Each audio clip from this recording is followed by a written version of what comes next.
I was already 23 years in my military career as a physicist, where I specialized in electro-optics and lasers. I worked in missile defense, launched satellites, chemical, biological, nuclear defense, and NATO operations. And I was a colonel at the time when I thought life was great. But on the day that I assumed command of the Joint Program Office for Biological Defense, that's when I realized something was not quite right. Because you see, after I had given my acceptance speech, took command, about 3/4 of the way through my reception, as I'm greeting the several hundred guests who show up, I realize there's pain, and it's radiating from my pelvis all the way up to my right shoulder. The next thing I know, I hear the sirens, and I'm in a hospital, and my body is convulsing involuntarily from the pain. So the doctors put me immediately on a morphine IV, and I was just really shocked because it did nothing to relieve the pain. In time, they would tell me that I had ovarian cancer.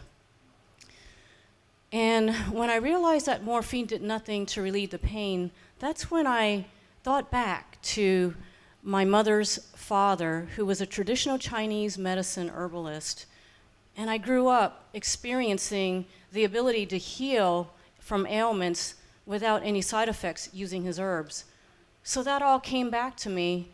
And when I saw how sick I was getting, not from what I originally had, but from all the medications they were giving me, I said, you know what, just take this out. Take out this IV. I had to sign waivers. And I decided from that moment that I was going to completely change my diet from the standard American diet to the organic raw vegan diet. And when I did that, within 3 months, my elevated tumor marker actually dropped back to normal. And the tumor, which was in my left ovary, it actually began to shrink. And so I thought, well, everything's great. And I went back to working my normal 16 to 18-hour days in the Air Force. I went TDY overseas where I could not maintain that diet and regimen. And by the time I came back to the US, all that good progress that I had made where the tumor was actually dying from the inside out, it had totally reversed. And it spread. So I was told that I had peritoneal carcinoma in addition to the ovarian cancer. And then it moved into my lungs. It collapsed both of my lungs, where they filled with fluid, and at that point, doctors lost hope for my survival. And they put me into hospice. I was on oxygen. Now, nothing can really prepare you for that. At the time, I was about 45, 46 years old, and it really was a very challenging moment. But what happened one day is about a month or so after I'm in hospice, one day my blood pressure just tanks. And it gets so low that all the muscles in my body begin to contract. And I just felt like it was going to be the end. And I screamed for help. I realized that if I continued to go down this path, I won't be here much longer, because I had already gone for about 40 days without being able to eat any food because my stomach and left lung was shifted further to the left from the aggressive growth of the tumor. And I was gasping for air, so I knew it was only a matter of time before things would shut down. But I called out for help, and I just wanted the doctors to do some last-ditch effort to try to save my life. And so at that point in time, my cousin called the ambulance. They came, and they brought me in, and I begged them to take out the fluid, because there was all this fluid accumulating in my body. I was literally gaining 10 pounds of fluid in one day. And what's ironic is that, as I'm gaining all this fluid, I'm also losing a lot of blood. And my blood levels were so critically low that I had to have 5 blood transfusions. And they wanted me to do chemo. Now, after I had worked in the military, just with chemical warfare, I kind of knew the history of the chemotherapy program, and so I prayed and I asked God. I said, God, if you want me to do the chemo, I will do it. but you need to tell me directly, because just as a scientist, I just knew it would damage my body, my immune system. And what I heard back was, after they had drawn all that fluid out of me, God told me to ask for the cytology report. Now, mind you, back then, I did not even know what a cytology report was. The doctor said no to me. He said, it's going to be 100% malignant. You need to do it. If you don't, you have 4 weeks left to live. You're going to die. But I pushed back, and I just, said, Doc, can you just please humor me as a scientist? I just want to put my eyes on that report. Once I do, I'll make the decision regarding chemo. So he finally agreed.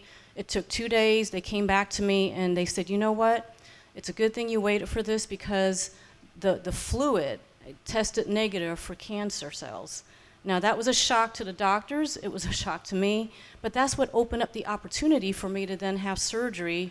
And so, I went and I had surgery. I was extremely weak by that time because there was fluid around my heart. They thought I was having congenital heart failure. And then they prepped me. They said, we're going to fully intubate you. You're going to be in the ICU when you come through.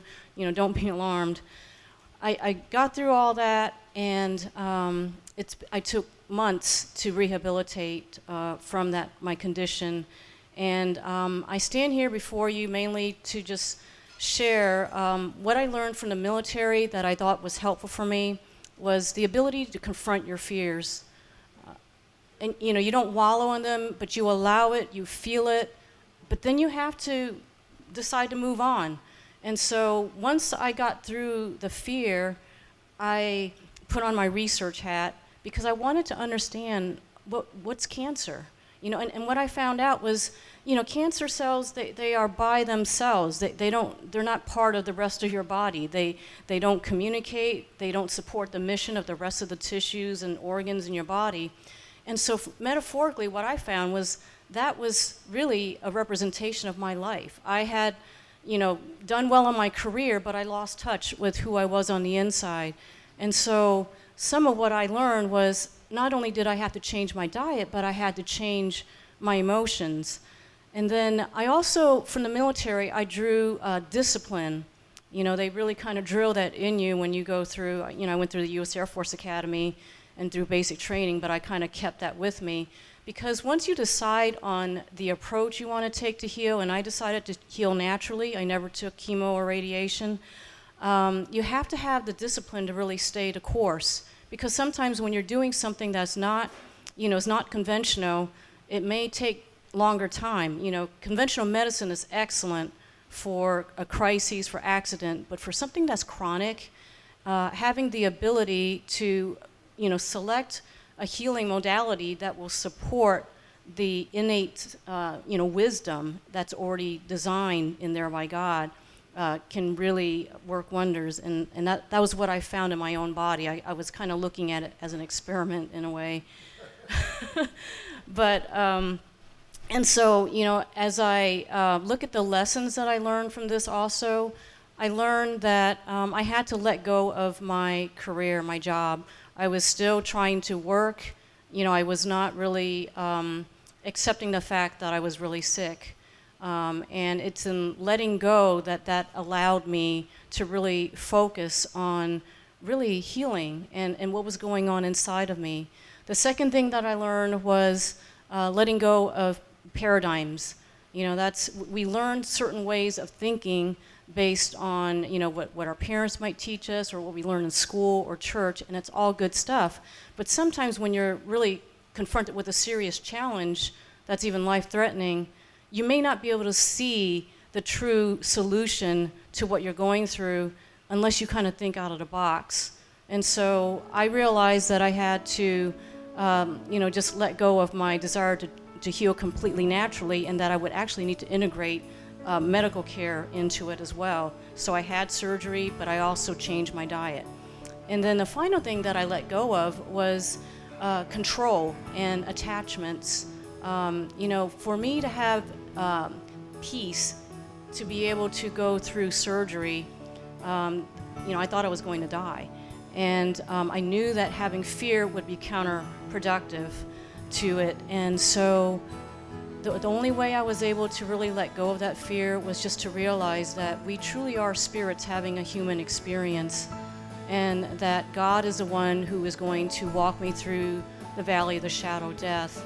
And so as I leave you, I just want to say that no matter what kind of challenge you may face, to always carry that faith with you, because faith is what gives you the hope to hope against all odds.